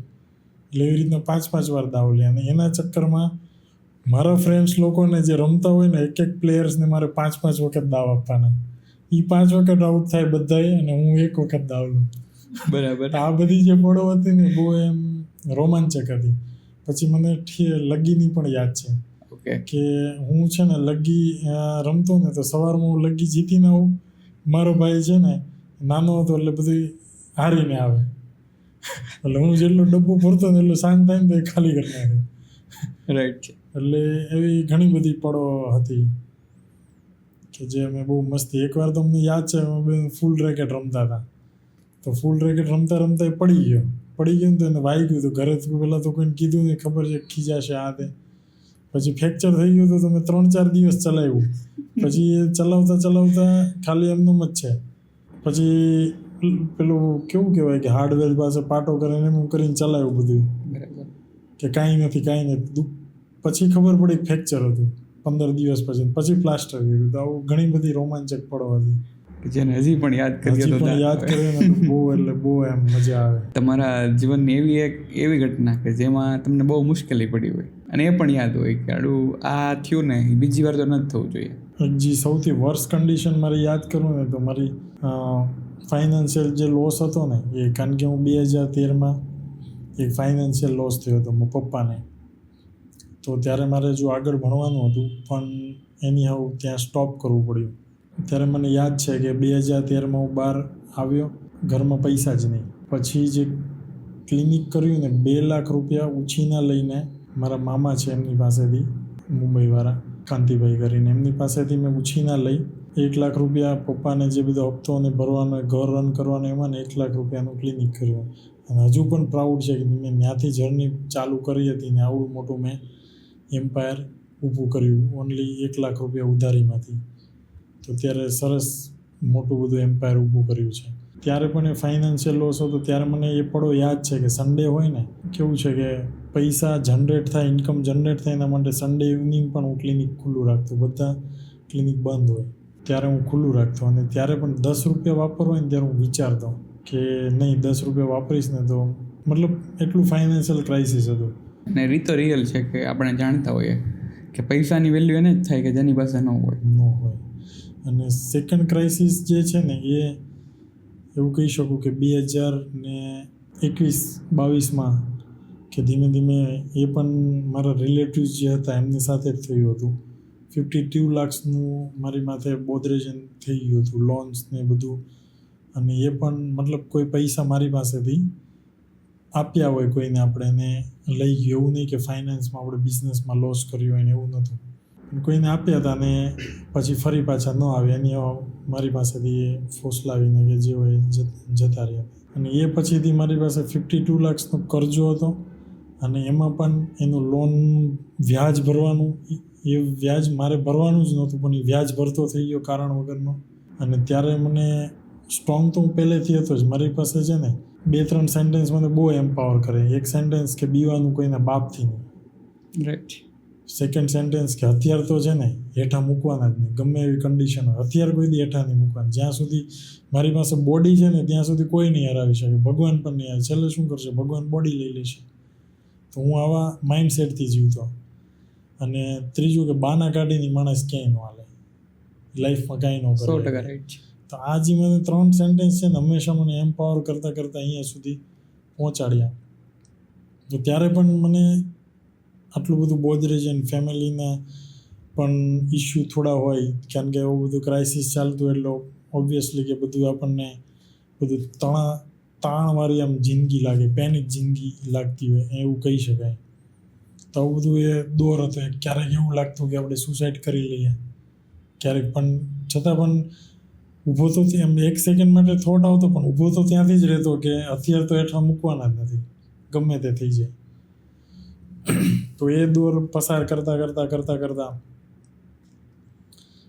લોન ચૂકવતા અત્યારે હવે પીએના સપોર્ટથી અને શરૂઆતમાં મેં બધું કર્યું અને સાથે પ્રોગ્રેસ અલાયન્સનો ખાસો એવો સપોર્ટ રહ્યો કે જે મને પેનિકવાળી જિંદગીમાંથી મને એને બહાર લાવીને રાખી દીધો છેલ્લા 1 થી 1.5 વર્ષમાં. અત્યારે મારી પાસે હવે બોધરેજના 3 વર્ષમાં 4 વર્ષમાં એવું કહી શકાય કે ખાલી 17 લાખ કે 16 લાખનું જ છે. અને અત્યારના પ્રોગ્રેસ અલાયન્સના બધા મેમ્બર્સનો સપોર્ટ છે, તો એ ક્લિયર કરીને આ વર્ષે જ ક્લિયર કરવાનો એ છે કે 16 લાખ છે આ વર્ષે 0 કરી નાખવાના, જેમાં આ 1 મહિનામાં જ ખાસું એવું અડધું થઈ જાય એમ છે. તો એ જે દોર જે મારો હતો ને બહુ મારી લાઈફની એમ વર્સ કન્ડિશન કહી શકાય ને કે એ એવી હતી એમ કે આપણે સવારમાં હું 4 વાગે 5 વાગે ઉઠતો, પણ એકવાર એમનું જે એમ ફેમિલી સૂતી હોય ને જોઈએ ને તો એમ થાય કે નહીં, જીવવું તો કોના માટે? આ લોકો માટે તો જીવવું પડે એમ. કારણ કે હું નહીં હોઉં તો અટવાઈ જશે, મમ્મી પપ્પાને બધા અટવાઈ જશે. કારણ કે ત્યારે મારી આખી સાયકલ મારા ઉપર જ ચાલતી. મારો ભાઈ પણ જે હતો ત્યારે એ પ્રોગ્રેસના લેવલ ઉપર હતા, એ પણ હજી કોલેજમાંથી મતલબ ધંધો હજી એનો સ્ટાર્ટઅપ હતો એવું છે. તો એ હતું તો ફેસ કરી લીધો અને અત્યારે બધું ફર્સ્ટ ક્લાસ ચાલે છે ને અત્યારે તો એકદમ પ્રોગ્રેસની જર્નીમાં છીએ. અને બધા મિત્રોનો, ફેમિલીનો બધો સારો સપોર્ટ છે પ્રોગ્રેસ અલાયન્સનો. તમે એક સરસ મજાની વાત કરી કે તેમાંથી મને પણ એમ્પાવરમેન્ટ મળ્યું કે હું જે દિવસથી મારા ખુદની ઉપર કામ કરવાનું શરૂ કર્યું ત્યારથી તમને કંઈક ને કંઈક ફાયદો થયો. તો તમે જ્યારથી તમારા ખુદના ઉપર કામ કરવાનું શરૂ કર્યું ત્યારથી લઈને અત્યાર સુધીમાં તમને કઈ પર્ટિક્યુલર બાબત ઉપર ફાયદો થયો એ થોડું જણાવો ને. સૌથી પહેલાં તો છે ને બિઝનેસ શું કહેવાય ને એ જ મને નથી ખબર પડતી. ઓકે. તો એ બિઝનેસ શું કહેવાય મને કમ્પ્લીટ ધીમે ધીમે આઈડિયા આવતો ગયો. એને કારણે જે છે ને હું એવું કહી શકાય મારું પહેલેથી માઇન્ડસેટ એવું જ હતું કે છે ને ઘરનો ખર્ચો બધો હું જ ઉઠાવીશ એમ. બીજા કોઈનું જ્યાં સુધી હું ઊભો છું ત્યાં સુધી મારા ફેમિલી મેમ્બરને કંઈ તકલીફ જ નહીં પડવા. એટલા માટે મેં કોઈ દિવસ ભાઈને પણ એવું નહોતું કીધું તારે ઘરમાં આટલા પૈસા આપવા પડશે કે કમાવવું પડશે કે કંઈ પણ જે છું હું જોઈ લઈશ. જ્યારે હેપીનેસ આવશે ત્યારે ફેમિલીને આગળ કરી દઈશ, જ્યારે તકલીફ આવશે ત્યારે હું બધું જોઈ લઈશ. તો આવું માઇન્ડસેટ મારું પહેલેથી એ બની ગયું હતું અને બનેલું જ હતું એવું કહી શકાય કે એ માઇન્ડસેટ મારું બન્યું હશે 10મા ધોરણથી કે 12મા ધોરણથી મારું એ માઇન્ડસેટ બન્યું હશે. જ્યારે હું સત્સંગમાં જતો ને ત્યારે કે દુઃખમાં હંમેશા આપણે આગળ થઈ જઈએ, સુખમાં આપણા પાછળના જે લોકો છે, પરિવાર છે, ફ્રેન્ડ્સ છે, એ લોકોને આગળ કરી દેવાના. બરાબર. તો એ માઇન્ડસેટ મારું પહેલેથી બન્યું.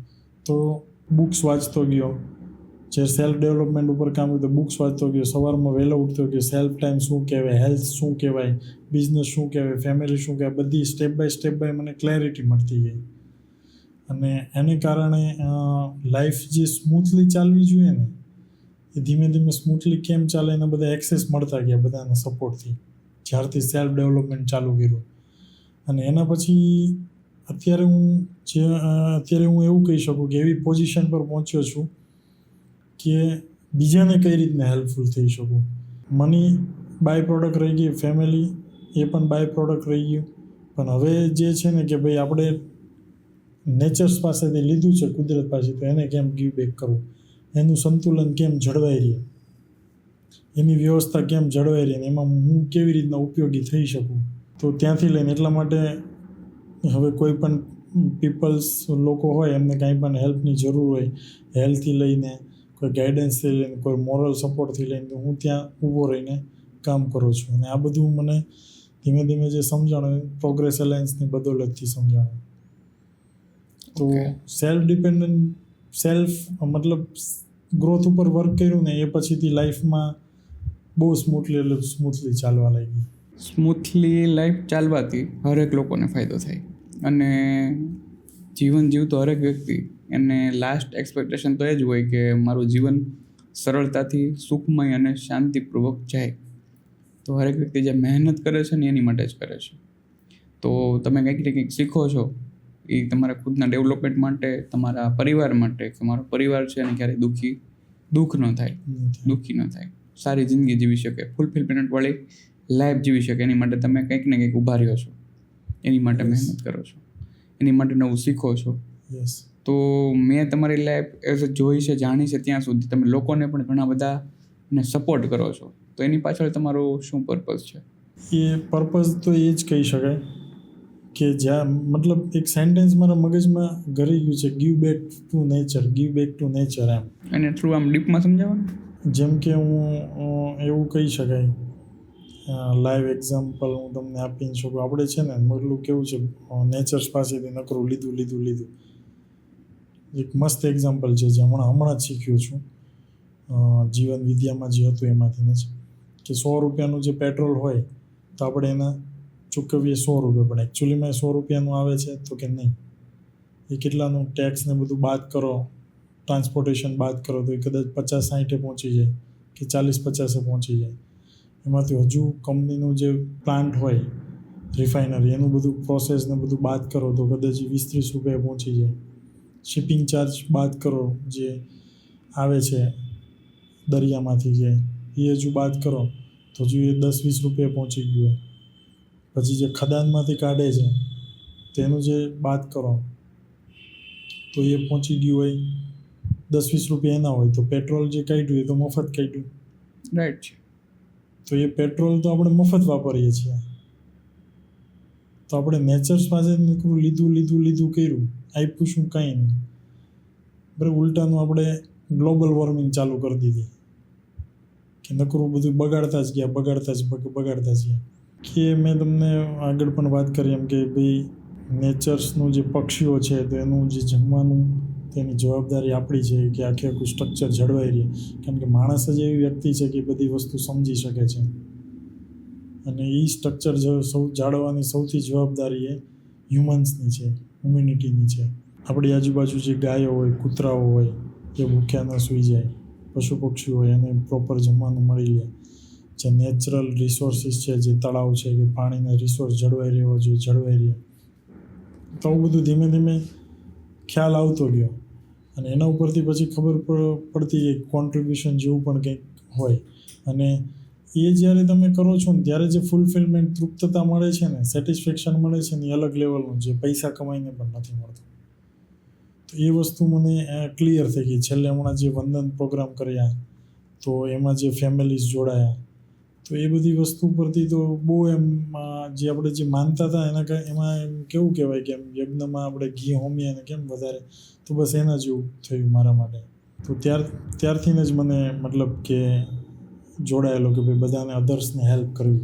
તમારા ખુદના ડેવલપમેન્ટ માટે વિચારો છો, નવું શું કરી શકાય એની માટે વિચારો છો, લોકો માટે વિચારો છો, તેનો ટાઈમ તમે કઈ રીતે કાઢી લ્યો છો એમ પોતાના રૂટીન એટલા બિઝી હોવા છતાં? એના માટે હું એવું કહી શકું કે હવે તો છે ને બધું ફિક્સ શેડ્યુલમાં જ ચાલે છે કે ભાઈ આટલો ટાઈમ સેલ્ફ ડેવલપમેન્ટ માટે, આટલો ટાઈમ ફેમિલી માટે, આટલો ટાઈમ બિઝનેસ માટે, અને આટલો ટાઈમ લોકો માટે.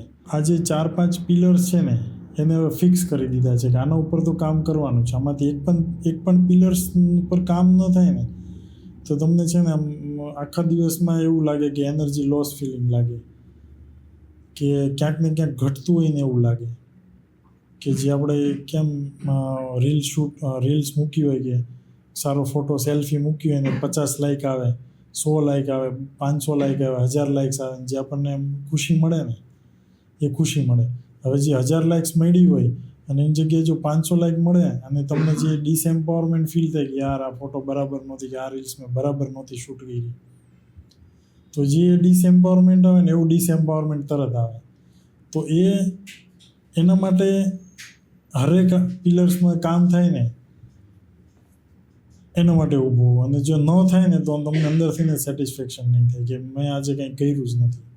કે જિંદગીમાં મતલબ જેમ ખાવાથી તમને સુખ મળે ને જે રેગ્યુલર આપણને, સેમ એ જ સુખ તમને એમ થાય કે હવે આ વસ્તુમાંથી, હવે મારા માટે જ કેવું છે, પહેલાં ખાવાને બહુ મને પેલું હતું, પણ હવે એ વસ્તુને હું માયને જ નથી રાખતો. પહેલાં હું જીભ માટે ખાતો, પણ હવે સમજાણું કે ખાવાના ઘણા બધા પર્પઝ હોય. તમે જીભ માટે પણ ખાતા હોય, પછી કોઈ પેટ ભરવા માટે ખાય, કોઈ ભૂખ લાગે એટલા માટે ખાય. અને અત્યારે મને એવું સમજાણું કે ખાવાનું જે છે ને ફક્ત ને ફક્ત બોડીની એનર્જી ને ન્યુટ્રિશન માટે જ હોય. તો હવે મારો આખો પર્પઝ ચેન્જ થઈ ગયો. મારે એક ગોલ છે કે મારે 92 યર્સ છે ને એ કમ્પ્લીટ મારે જીવવું છે, એ પણ હાલતા ચાલતા, અને કોઈ શરીરમાં બીમારી જ ન હોય, અને છેલ્લી શ્વાસ સુધી હું કંઈક ને કંઈક કોન્ટ્રીબ્યુશન કરતું હોય, કંઈક ને કંઈક મારી ઇમ્પેક્ટ હોય, કોઈને હેલ્પફુલ થઈ શકતો હોય. એ રીતની મારે છેક સુધીની લાઈફ જીવી છે. તો મેં પહેલેથી ફિક્સ કરી લીધું છે. તો હવે જે ફિક્સ થઈ ગયું છે ને, તો હવે મારા જે એક્શન છે ને એ પણ બધા ઓટોમેટિક આવી રાખે કે ભાઈ મારે આટલું લિમિટેડ ખાવાનું છે, આ કરવાનું છે, આટલું આ નથી ખાવાનું, એ પ્રમાણે. અને પહેલાં જે હતું ને બધું એકદમ મેનેજ વગરની લાઈફ જીવાતી. તો હું જે બધાને મતલબ બધી ફિલ્ડમાં જે મને એમ્પાવર મતલબ જે કામ કરી શકું છું એનું કારણ એ જ છે કે જો ન કરું તો મને એમાંથી ફૂલફિલમેન્ટ કે સેટિસ્ફેક્શન કે હેપીનેસ મળે જ નહીં. વન ટાઈપ ઓફ તમારો કોન્ટેક્ટ ક્લિયર છે કે મારે આ શું કામ કરવું જોઈએ. ઓકે. અને તમે જે મહત્વની વાત કરી કે 92 યર, તો મને એક ક્વેશ્ચન છે કે તમે 92 જ કેમ સિલેક્ટ કર્યા છે, નહીં 91 કે નહીં 93? એના માટે એવું હતું, જ્યારે મેં સિલેક્ટ કર્યા ને ત્યારે મારા આઈડિયલ જે એવું કહી શકે બિઝનેસના, સ્ટોક માર્કેટના, વોરેન બફેટ, એ 92 યર્સના હતા. ઓકે.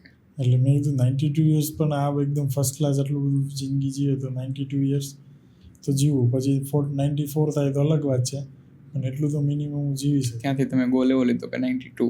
યસ. એટલે કે ત્યાંથી મને એવું કે ઇન્સ્પિરેશન મળ્યું કે ભાઈ તમે આમ ભગવાનમાં માનો? યસ, ભગવાનમાં માનીએ. હું એવું કહીશું કે સાયન્ટિફિક જે છે ને ત્યાંથી હું માનું કે જે છે ને યુનિવર્સ છે ને આખી એક એનર્જી છે, અને ભગવાન હંમેશા કણમાં છે, અને એ છે ને તો જ આખું અસ્તિત્વ છે. ઇલેક્ટ્રોન, પ્રોટોન, ન્યુટ્રોન જે આપણે કહીએ, જ્યારથી હું મને જે સમજતો હતો ઇલેક્ટ્રોન, પ્રોટોન, ન્યુટ્રોન, તો હરેક પાર્ટિકલ છે ને આખી વર્લ્ડમાં એ જ છે, ઇલેક્ટ્રોન, પ્રોટોન, ન્યુટ્રોન, કે હરેક વસ્તુ ઉઠાવીને જોઈએ ને તો છેલ્લે નેનો પાર્ટિકલ્સ તો એ નીકળે છે. તો એનો મતલબ એમ છે કે ભગવાન કણમાં છે. એ પછી એ પડદો હોય તો પણ ભલે, શૂટનું કાપડ હોય તો પણ ભલે, કોઈ લિવિંગ બિંગ હોય તો પણ ભલે, કોઈ ઝાડ હોય તો પણ ભલે. પણ એમ બચપનથી એવું હતું, મને એમ કહેતા ભગવાન કણમાં છે, એવું સાંભળેલું બહુ, પણ સમજાતું નહીં કેવી રીતના હોઈ શકે ભગવાન કણમાં. પછી ધીમે ધીમે લાઈફમાં જેમ આગળ વધતું ગયું, ક્યારેક કોઈનો સત્સંગ મળતો, ક્યારેક સાયન્સને બધું ક્યારેક સમજમાં આવતું ગયું, તો એને કારણે ખ્યાલ આવ્યો કે ઇલેક્ટ્રોન, પ્રોટોન, ન્યુટ્રોન એ હરેક વસ્તુની અંદર છે ને બધી એનર્જીની બનેલી છે. અને આવી રીતના પોડકાસ્ટ ને બધું સાંભળતા ગયા જેમ પ્લસ જીવન વિદ્યા છે તે બધી વસ્તુ સાંભળતા ગયા. છેલ્લે જીવન વિદ્યા હતું એને તો મારો જે વિચાર હતો ને એ ક્લિયર જ કરી દીધું, ઓકે આ જ છે. પહેલાં હું વિચારતો હોઈ શકે કે હશે કે નહીં હોય, પણ છેલ્લે ક્લિયર એને મને કરી દીધું.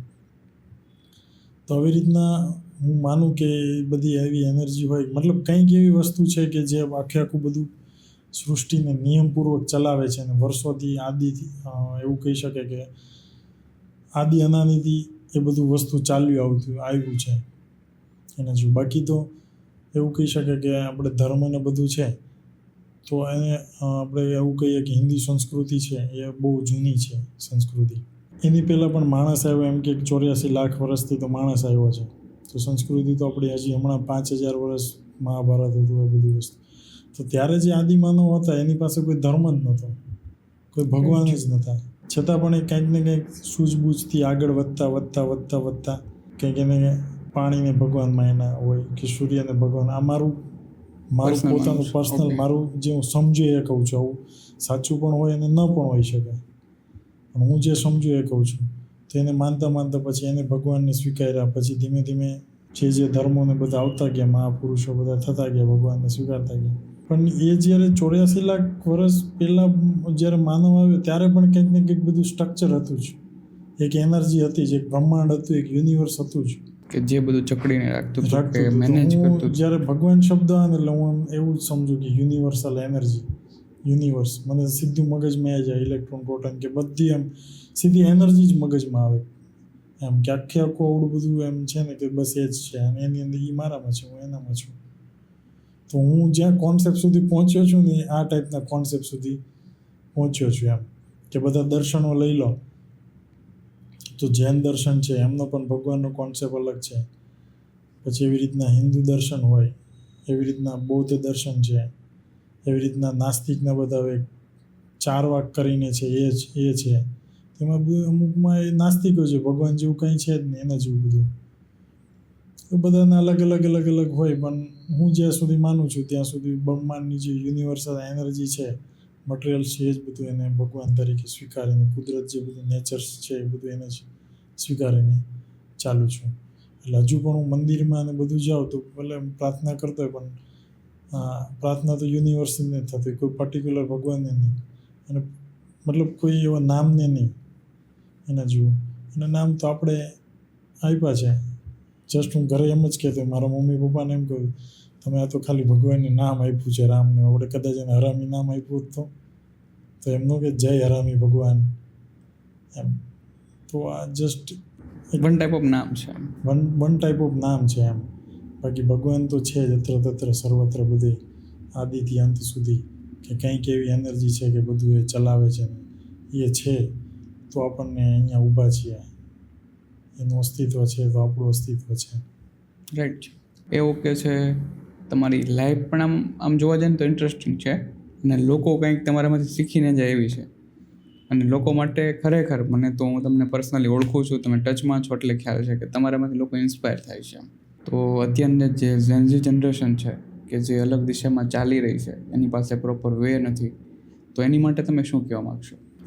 એના માટે મારા પણ જેટલા રિલેટિવ્સ કે સર્કલમાં મળે ને જે જેનજી લોકો છે, એનું હું તમને એક્ઝામ્પલ આપું એટલે આખો ક્વેશ્ચન ક્લિયર થઈ જાય. લાઈફમાં શું કરું ને એ પહેલાં નક્કી કરેલું. એ કદાચ 10મું ભણતો હોય તો ભલે 12માં પણ મારી પાસે સલાહ લેવા આવે કે 12 કમ્પ્લીટ થયું શું કરવું. તો હું એને પહેલાં એ જ કહું, તારે લાઈફમાં શું કરવું ને એ પહેલાં નક્કી કરી લે, કે ક્યાં પહોંચવું છે, શું છે, એ ક્લિયર હોવું જોઈએ. હવે એ ક્લિયર હશે ને તો ઓટોમેટિક બધું થઈ જશે. પણ ઘણીવાર હું એને એ પણ સમજાવું કે એવું જરૂરી નથી કે ભણવું જ જરૂરી છે. અમુક લોકો એવા હોય છે, અંગૂઠા છાપ હોય છે. જેમ કે હું મારી પોતાની વાત કરું, મારા મકાન માલિક જે હતા એક્સપાયર થઈ ગયા, જે અમારું ક્લિનિક છે. એ બિચારાને સિગ્નેચર કરતાં પણ છેલ્લા 2-3 વર્ષ ત્યાં શીખતા હતા, એનું નામ લખતા, અંગૂઠા છાપ જ હતા, છતાં પણ 4-5 લાખ રૂપિયાનું ભાડું આવે. તો હું ભણેલો થઈ અને કમાઈને કોને દેતો હતો? એને દેતો હતો. એના જેવું એન્જિનિયર બનીએ, ડૉક્ટર બન્યા હોય તો નોકરી કેટલી શરૂઆતથી 5-10 હજાર 15 હજારથી કરતા હોય, રાઈટ. અને કમાઈને કોને દેતા હોય? કોકને દેતા હોય. એના જેવું આપણે કહી શકીએ. કદાચ તમે સીએ હોય કે કંઈ પણ બન્યા હોય, પણ છતાં પણ તમારી નીચે છે ને અમુક લોકો હોય, આપણને એમ થાય કે આપણે હજી આની અંદર કામ કરીએ છીએ. તો હું એ લોકોને ક્લિયર કરું, તારે લાઈફમાં કરવું છે શું. તો જેનજી લોકોને બસ સજેશન જ એ છે કે તમે લાઈફમાં શું કરવું છે એ નક્કી કરી લો, અને એ નક્કી થઈ જાય ને પછી એના ઉપર વર્ક કરવાનું ચાલુ કરી દો. બાકી ડિસ્ટ્રેક્શન તો બહુ બધા છે, અને મોબાઈલ તો સૌથી મોટામાં મોટું ડિસ્ટ્રેક્શન છે કે જેને ખબર જ નથી પડવા દેતી કે શું કરવું છે. કારણ કે જે માણસની થિંકિંગ એબિલિટી છે ને ત્યાં કટ થઈ જાય છે. જેટલો ટાઈમ તમે સ્ક્રીનને ટાઈમ આપે છે ને, તો એટલો ટાઈમ એની થિંકિંગ એબિલિટી પૂરી થઈ જાય, અને વર્કિંગ અવર્સ પૂરા થઈ જાય છે. અને એ કમાય છે કોણ? તો કે જે નેટફ્લિક્સવાળો એ. તો આપણે જેટલી વાર રીલ્સ જોઈએ એટલી વાર એ કમાય એના જેવું. તો એની જગ્યાએ આપણે બેટર એવું ન કરી શકીએ કે એ ટાઈમ આપણા કોઈ સેલ્ફ ડેવલપમેન્ટ માટે કન્વર્ટ કરીએ, જેથી કરીને આગળ જઈને ફાયદો થાય. તો એ જ મારું સજેશન છે કે મોબાઈલનું જે વર્ક છે ને એને કંઈક લર્નિંગ માટે કરે. અને એક મસ્ત હું અમને જણાવી શકું કે રોજ ઉઠીને કંઈક લર્ન કરવાનું, રોજ ઉઠીને કંઈક લર્ન કરવાનું. રોજ ઉઠીને કંઈક શીખતા રહ્યું ને તો 365 દિવસમાં 365 વસ્તુ શીખી જાઓ. અને એ 365 વસ્તુ શીખેલી હોય ને તમને ક્યાંય ને ક્યાંય આગળ લઈ જાય. અને એ શીખવાની વસ્તુ નાની કીડી પાસેથી હોય તો શીખી લ્યો, તમારા કરતાં નાના હોય તો પણ એની પાસેથી પણ શીખી લ્યો. ભલે નાનું મારું છોકરો પણ કેમ ન હોય, એની પાસેથી પણ ક્યારેક શીખવાનું મળી જાય. અને આપણા વડીલો પણ કેમ ન હોય. અને લર્નિંગ મોડ તો હંમેશા રહેવાનું. મારા સિસ્ટર છે એમની પાસેથી પણ અત્યારે મને ઘણીવાર આ બધી વસ્તુ ડિજિટલ વસ્તુ ન આવે તો એ મને કરી આપે. મને હજુ કેમ ઇન્સ્ટા યુઝ કરવું મને પ્રોપર ખબર જ નથી પડતી, તો એ લોકો હેન્ડલ કરી આપે છે. તો એક વસ્તુ એ ક્લિયર કટ કહીશ કે રોજ ઉઠીને કંઈક શીખતા રહો બસ. તમે પર ડે કંઈક ને કંઈક શીખતા હોય અને એમાંથી તમે આગળ વધતા હોય, રાઈટ છે? તો હરેક જગ્યાએ અને હરેક લોકોને પોતાની ફિલ્ડ અનુસાર શીખવું તો જોઈએ જ, એ તમે જણાવ્યું. તો ઘણા બધા લોકોને પણ પ્રશ્ન હોય કે શીખવું શું, કેમ કે ઝેનઝી જનરેશન છે, એને કઈ દિશામાં જવું કઈ દિશામાં ન જવું એનો પ્રોપર ખ્યાલ નથી. તો એને કેવા કેવા પગલાં લેવા જોઈએ? જસ્ટ સૌથી પહેલાં તો એ જ છે કે ગોલ ફિક્સ કરો, તમારે લાઈફમાં કરવું છે શું. હવે એ ફિક્સ થઈ જાય ને એટલે એનાથી ઓટોમેટિક એ બધા પગલાં એવું કહી શકે કે આવવા માંડે. જેમ કે મેં નક્કી કર્યું છે કે મારે નેચર્સને ગીવ બેક કરવું છે, તો હવે એના માટે મારે લીડરશિપ જનરેટ કરવી પડે. હવે લીડરશિપ માટે મારે શું શું કરવું પડશે? તો મારે 10 જણાને મળવું પડશે, કોન્ટ્રીબ્યુશન કંઈક કરવું પડશે, કોઈને કંઈક ને કંઈક લાઈફમાં બદલાવ આવે ત્યાંથી ઊભું રહેવું પડશે, એના માટે સમય કાઢવો પડશે, પોડકાસ્ટ લર્ન કરવું પડશે, એવું કહી શકે, બુક્સ પણ મારે રીડ કરવી પડશે, કંઈ ને કંઈ સ્કિલું પણ શીખવું પડશે. તો આવું છે ને સ્ટેપ બાય આવતું જાય. પણ તમારે એ ક્લિયર હોવું પડે કે લાઈફમાં તમારે કરવું છે શું. એ ક્લિયર થઈ જાઓ તો તમે સ્ટેપ બાય, કારણ કે માર્કેટ છે ને અત્યારે બહુ ફાસ્ટ ફોરવર્ડ છે. હવે કેવું હોય કે એક મોબાઈલ હોય ને એ પણ 6 મહિના પછી 8 મહિના પછી વર્ષ દિવસમાં જૂનો થઈ ગયો હોય, કેમ કે 6 મહિનામાં તેનું નવું મોડલ આવી જાય. તો તમે જે ધંધા કેવું હતું કે આપણા બાપ દાદા હતા ને ખેતી કરતા, તો એની પાસે સ્કિલ હતી, તો એ સ્કિલ છે ને અત્યાર સુધી છેક સુધી ચાલી. પછી એક ટાઈમ એવો આવ્યો કે જે આપણા મમ્મી પપ્પાનું જનરેશન કહી શકાય, તે મારા પપ્પા ચાંદલાના બિઝનેસમાં હતા, એની પહેલાં હીરામાં હતા. તો જે હીરા ને બધું હતું અત્યારે, તો એક સમય એવો આવ્યો છે કે એ સ્કિલ પણ હવે ધીમે ધીમે ઓછી થતી જાય છે હીરાની, કેમ કે માર્કેટમાં હવે બધું આખું ચેન્જ થતું જાય છે. તો એમાં પણ મંદી હોય, કાપડમાં પણ ક્યારેક મંદી હોય, તો જે હીરાની સ્કિલ છે હવે એ પણ બદલાતી જાય છે. તો એ બદલાતા કેટલું 15-20 વર્ષ લાગ્યા, કે આજથી 20-25 વર્ષ હું કહી શકું, 25 વર્ષમાં આખો એનો સમય જે હતો એ શિફ્ટ થઈ ગયો. અને હવે જે છે ને એવું છે કે 3 વર્ષમાં તો તમે કંઈ નવું નહીં કરો ને, 3 વર્ષમાં 2 વર્ષમાં તો આખો બિઝનેસ ચેન્જ થઈ ગયો હોય. ઈ-કોમર્સ બિઝનેસ આવી ગયો કે જે એક શિફ્ટિંગ એક પછી એક. હવે તમે દુકાન ખોલીને તમને એમ લાગે હું દુકાન ખોલીને ધંધો કરી લો, દુકાન ખોલીને ધંધો નહીં થાય. લાઈક આ સીધી વાત છે, કોરોના પછી જે ઓનલાઈન માર્કેટ જે ગતિથી ફાસ્ટ ચાલે છે ને એની કોઈ લિમિટ જ નથી.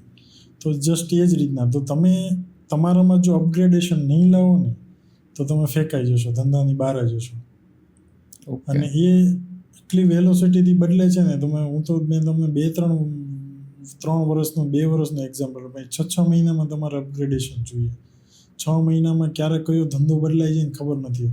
આજથી તમે 3 થી 3 વર્ષ પહેલાંની વાત કરો, 3 થી 4 વર્ષ પહેલાંની, ત્યારે ઈ-કોમર્સ, ઈ વ્હીકલ અને અત્યારે તો ઈ વ્હીકલ, સોલાર ને એકદમ 4-5 વર્ષમાં તો આખી એમ જે બિઝનેસ મોડેલ હતા ને બધા ફરી ગયા.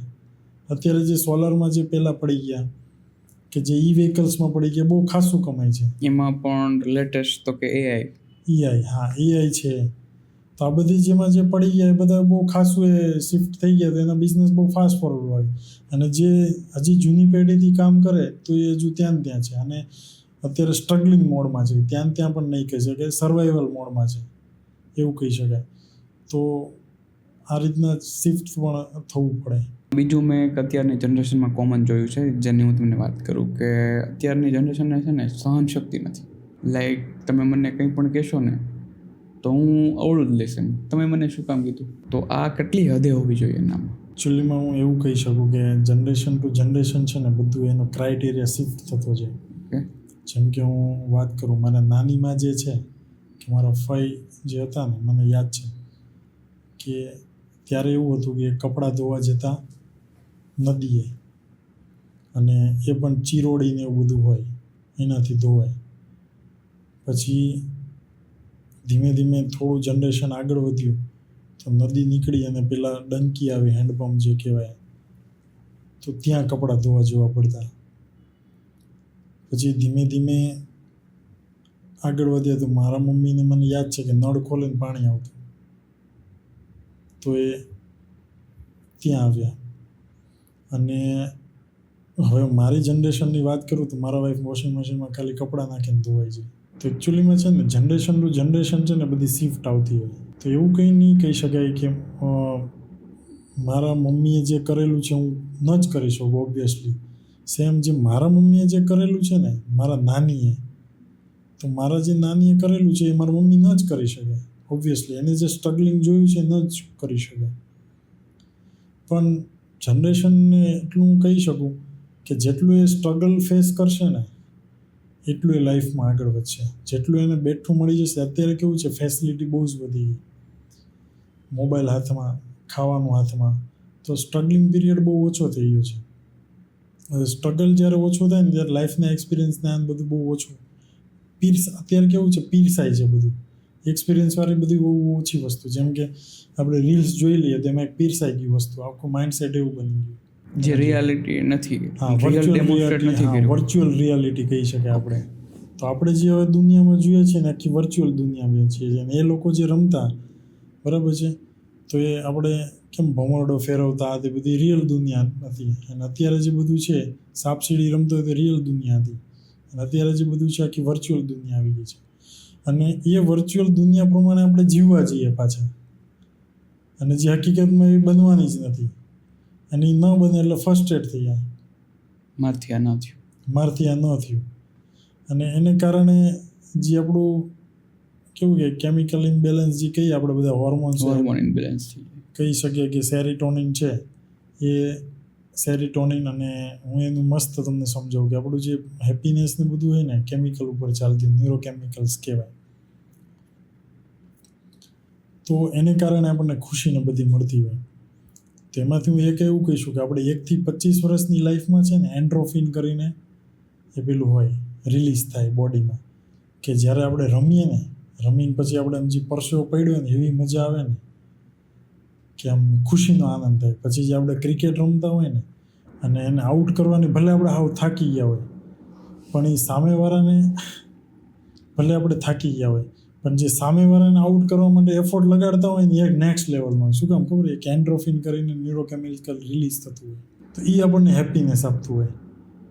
તો એના માટે એ રિલીઝ કરવા માટે આપણે મથતા હોય, તો એના માટે શારીરિક એક્ટિવિટી બધી બહુ હોય, માર ખાવો, તોફાન કરવા, તોડવું, ભાંગવું, આ બધી વસ્તુ જે નાના હોય ત્યારે કરતા હોય. પછી ધીમે ધીમે જેમ જેમ 20-25 વર્ષે પહોંચે ને પછી એનું રેઝિસ્ટન્સ આવી જાય. તો એના પછી જે આવે ને ડોપામિન ને બધા ન્યુરોકેમિકલ કે જે હેપીનેસ માટે હોર્મોન કહેવાય. જેમ કે હું તમને સમજાવું કે રીલ્સ સ્ક્રોલ કરો ને આમ કરો ને એટલે મજા જ આવે. એક રીલ્સ કરી પછી હજી મજા લઈએ, બીજી રીલ્સ કરી પછી હજી એમ લાગે થોડું રેઝિસ્ટન્સ આવી ગયું, પાછું નવું રિલીઝ કરવા માટે પાછી રીલ્સ સ્ક્રોલ કરીએ. તેમ સ્ક્રોલ કરતા જઈએ અને હેપીનેસ હોર્મોન રિલીઝ થતો જ જાય. તો એ મોબાઈલ આવ્યો ને એના પછી તે એ હોર્મોન જે છે ને, મતલબ આપણું જે હેપીનેસનું જે હોર્મોન રિલીઝ કરવાનું જે વસ્તુ છે ને આખી શિફ્ટ જ થઈ ગઈ. જે ફિઝિકલ ગેમ ને ફિઝિકલ વસ્તુ જે કરતા એનાથી શિફ્ટ થઈ ગઈ. જેમ કે એ બધી વસ્તુ આપણે ફેમિલીને ટાઈમ આપીને કરી શકીએ, ફ્રેન્ડ્સને ટાઈમ આપીને કરી શકીએ. તો કોઈના ઘરે બેસવા જવું, ક્યાંય પિકનિક પર જવું, ફરવા જવું ફેમિલી સાથે, તો આ બધી વસ્તુ એની જગ્યાએ રીલ્સ ઉપર આપણું શિફ્ટ થઈ ગયું. તો હવે જે હોર્મોન આપણે જે રિલીઝ કરવાનું, હેપીનેસ તો જોઈશે જ બોડીને, ગમે ત્યાંથી લાવવી જ પડશે. કેમ કે આપણું બોડીનું નેચર છે, આપણું આત્માનું નેચર છે આનંદ લેવો હોય. તો એ રિલીઝ કરવા માટે હવે એને આ વે શોધી લીધો છે કે મોબાઈલમાં સ્ટેટસ ચડાવવા તે. તો એ પણ કરતાં સ્ક્રોલ કરતાં પણ 2 કલાક કરો ને પછી પણ તમને હેપીનેસ નહીં આવે. છેલ્લે તમને ટેન્શન, એમ એક તણાવ ફિલિંગ થશે. છેલ્લે પાછો રિલીઝ તો કયો થાય કે કોર્ટિસોલ જે સ્ટ્રેસ હોર્મોન કહેવાય ને એ રિલીઝ થાય. એટલે તમે 2 કલાકે રીલ સ્ક્રોલ કરી ને પછી છેલ્લે તેમ થાય તણાવ ફિલિંગ આવે કે નો મચે, એવી કાંઈક હજુ ખૂટતું હોય ને એવું લાગે. તો એ જ ગેમ છે ને 25થી જ્યારે 50 વર્ષના થઈએ ને ત્યાં સુધી રમાતી હોય. તો એમાં એવું કહી શકે કે જે આપણે બિઝનેસમાં પૈસા કમાવા માટે દોડીએ, શું કામ આ હોર્મોન્સ રિલીઝ કરવા માટે, કે હું ઓલો કાર લાવ્યો તો હું કાર લાવું, એનું ઘર છે તો મારું ઘર છે, હું કોઈની સાથે સારું સંબંધો જાળવું, હું કંઈક લીડરશિપ ડેવલપ કરું. બરાબર. તો આ બધી વસ્તુ એક્ટિવિટી કરો ને એને કારણે હોર્મોન્સ બધા રિલીઝ થયા રાખતા હોય. પછી એક ટાઈમ એવો આવે કે ત્યાં પણ તમે અટકી જાઓ. પછી હોર્મોન્સ રિલીઝ થાય ને તો તમને સેટિસ્ફેક્શન નહીં મળે. એટલે આ બધા હોર્મોન એવું નથી કે એક ટાઈપમાં એક પછી વારાફરતી 25 વર્ષના હોય ત્યારે પણ એન્ડોર્ફિન, સેરોટોનિન, ડોપામાઇન બધા રિલીઝ થતા જ હોય, પણ એક રેઝિસ્ટન્સની વાત કરું છું એમ. ઓકે. એના જેવું પછી અમે એનાથી એમ સેટિસ્ફેક્શન માંડે આવે. પછી જે રિલીઝ થાય ને એ 50 પછી કે ભાઈ સેરોટોનિન રિલીઝ વધારે થાય ને તો તમને વધારે સેટિસ્ફેક્શન મળે. તો કઈ રીતના કે પછી તમને પૈસાથી મતલબ નહીં હોય કે જો તમારી પાસે પૈસા ન હોય તો તમે શું કરો, ગૌશાળામાં જઈને સેવા કરો, ગાયોનું આ તે કરો, કે ક્યાંય જમાડવાનું હોય તો જમાડવામાં તમે કંઈ પૈસા ન હોય તો શારીરિક સેવામાં રહો. રાઈટ. તો એને કારણે તમને એ જે હોર્મોન્સ રિલીઝ થાય ને ખુશીનો, એ સેરોટોનિન હોય, જે તમને તૃપ્તિ મળે નહીં, સેટિસ્ફેક્શન મળે નહીં. ન્યુરોકેમિકલ્સ, હોર્મોન્સ તો નહીં પણ ન્યુરોકેમિકલ્સ. પછી એવી જ રીતના જો તમારી પાસે પૈસા હોય ને તો તમે દાન કરો ને તો તમને બહુ મજા આવે. બરાબર. હવે ત્યારે એ મજા આવે ને ત્યારે જે ન્યુરોકેમિકલ સેરોટોનિન હોય. તો તમે જે યશ ને કીર્તિ ને જે એના માટે કરો ને એ બધા કેમિકલ્સ હોય ને એ બધા એના માટે હોય. તો આખી આપણી લાઈફ છે ને ડ્રીવન ન્યુરોકેમિકલ્સથી થતી હોય ને આપણને સમજાતું પણ ન હોય કે સાલું કેમ આમ એના જેવું. તો હવે આપણે એ તો ફિક્સ જ છે કે મારે ડોપામાઇન રિલીઝ કરવાનો છે, કે સેરોટોનિન રિલીઝ કરવાનો છે, એન્ડોર્ફિન રિલીઝ કરવાનો છે, પણ કઈ એક્ટિવિટી હું કરું ને કેમાંથી એ રિલીઝ થાય, કે ભાઈ રીલ્સની જગ્યાએ, હા એ ઇમ્પોર્ટન્ટ છે કે હું રીલ્સ જોઉં છું એની જગ્યાએ હું ફેમિલી જોડે ટાઈમ સ્પેન્ડ કરીને કરું તો, રીલ્સ જોઉં છું એની જગ્યાએ મારો ફ્રેન્ડ જોડે ટાઈમ સ્પેન્ડ કરું તો, મારા સન જોડે ટાઈમ એની સાથે કોઈ એક્ટિવિટી કે હોમવર્ક કરાવીને કરું તો એક ફૂલફિલમેન્ટ મળે. જે આપણે એમ કહીએ ને ફૂલફિલમેન્ટ મળે, તે ફૂલફિલમેન્ટ પાછળ જે ન્યુરોકેમિકલ્સ રિલીઝ થતું હોય ને આ હોય. રાઈટ.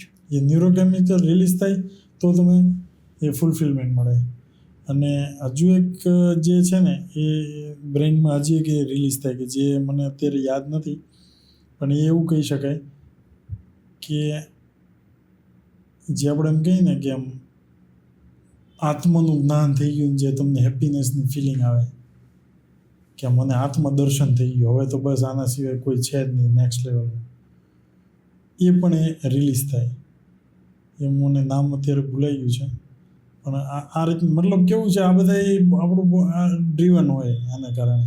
તો આ બધું અમુક વસ્તુ તમે સમજી જાઓ લાઈફમાં તો તમને ઓર મજા આવે. કહેવામાં આવે છે કે અહીંથી ટ્રાન્સફોર્મેશન થયું. એટલે કે લાઈક કોઈ પણ પહેલાં જેમાં એની આસક્તિ હતી એમાંથી કંઈક એની યાર એવી ઘટના બને અને ત્યાંથી એનું કંઈક ટ્રાન્સફોર્મેશન થાય. એટલે કે એમાંથી કંઈક ચેન્જ, એનો જે કંઈ કોન્ટેક્સ હોય શિફ્ટ થાય અને અલગ જગ્યાએ જાય. તો આવું થાય ત્યારે પણ એના હોર્મોન્સને એવું ચેન્જ થતું હોય, અથવા તો તમે જે કહો છો કે ન્યુરોકેમિકલ્સ, તો ન્યુરોકેમિકલ્સમાં ચેન્જીસ થતા હોય. તો કરી વાત તમે આ પહેલાંની કે જ્યારે 50થી લઈને એની પછીની ઉંમર હોય તો એમાં સેરોટોનિન નામનું જે ન્યુરોકેમિકલ્સ હોય એ જનરેટ થાય અને લોકોને તૃપ્તિ મળે એની માટે લોકો કામ કરતા હોય. તો અત્યારના ટાઈમ પ્રમાણે આપણે જ જનરલી વંદન પ્રોગ્રામ કરતા હોઈએ અથવા તો બીજા કોઈ એવા સમાજ સેવાના કાર્ય કરતા હોઈએ, તો વન ટાઈપ ઓફ આ સેમ જ થયું ને. યસ, કે એ કરતા હોય તો આપણા બોડીમાંથી ન્યુરોકેમિકલ્સ રિલીઝ થાય છે, અને ન્યુરોકેમિકલ રિલીઝ થાય છે એટલે આપણને ફૂલફિલમેન્ટ, સેટિસ્ફેક્શન, હેપીનેસ મળે છે. ઓકે. તો એકબીજા સાથે બધું કનેક્ટેડ છે. આ બોડી લેવલનું થયું, અને પેલું જે છે એ આખી હોલિસ્ટિક લેવલે, આધ્યાત્મિક એમાં યુનિવર્સથી લઈને બધું કવર થઈ જાય. ઓકે. કે જે આપણે બીજું બધું વિચારીએ, બધું કનેક્ટ એકબીજા સાથે કરીએ તો તમે જેમ કે યુનિવર્સ સાથે કનેક્ટ કરો તો છેલ્લે બધી ગેમ તો આ રીતના હોય કે બધું નિયમપૂર્વક ચાલે છે, એ મને સમજાણું, અને નિયમને બ્રેકડાઉન કરો તો અવ્યવસ્થા ઊભી થાય, ને અવ્યવસ્થા ઊભી થાય તો તમને તકલીફ થાય. ઓકે. એટલે આખી ગેમ આના ઉપર જ રમાતી હોય એવું હું પૂરેપૂરું સમજી ગયો છું જીવન વિદ્યામાંથી. ઓકે, તમે ઘણીવાર આ વાત કરો છો જીવન વિદ્યાની, પછી પ્રોગ્રેસ લાઇન્સની, અને ખાસ વાત કે તમે પર્સનાલિટી ડેવલપમેન્ટ ઉપર વધારે કામ કરો છો એની. અને હજી એક વાત બાકી છે કે તમારા બિઝનેસની. તો આ પોડકાસ્ટ દરમિયાન આપણે તમારા વિશે જાણ્યું, જન્મ્યા ત્યારથી લઈને અત્યાર સુધીના તમારા સ્ટ્રગલ છે, તમારી જર્ની કેવી રહી ત્યાં સુધી જાણ્યું. તો જે નેક્સ્ટ પોડકાસ્ટ આવશે તો એની અંદર આપણે હરેક એરિયાને ડીપલી સમજીએ અને એની ઉપર વાતચીત કરીએ તો એની ઉપર રાખશું, જેથી કરીને લોકોએ તમને એટલા સાંભળ્યાને સમજ્યા તો હજી તમારા એરિયા કે જે મજબૂત છે, જે પર્ટિક્યુલર એક એક વસ્તુથી લઈને મજબૂત છે, તો એની વિશે જાણી શકે, જોઈ શકે ને સમજી શકે. અને જાણી જોઈને તમારી લાઈફમાંથી ઇન્સ્પાયર થઈને પોતાની લાઈફમાં કંઈક એપ્લાય કરી શકે. તો તમે આજે પોડકાસ્ટમાં આવ્યા, ટાઈમ આપ્યો એના માટે ખૂબ ખૂબ આભાર. અને હરેક વ્યુઅર્સને વિનંતી છે કે આના પાર્ટ 2માં અમારી સાથે રહેજો, આ પોડકાસ્ટ પૂરેપૂરો જોજો અને આમાંથી તમે તમારી લાઈફમાં એપ્લાય કરી શકાય એવા પોઈન્ટને લેજો અને જીવજો. Thank you. જોડાયેલા રહેજો અમારા નેક્સ્ટ પોડકાસ્ટ સાથે. Thank you.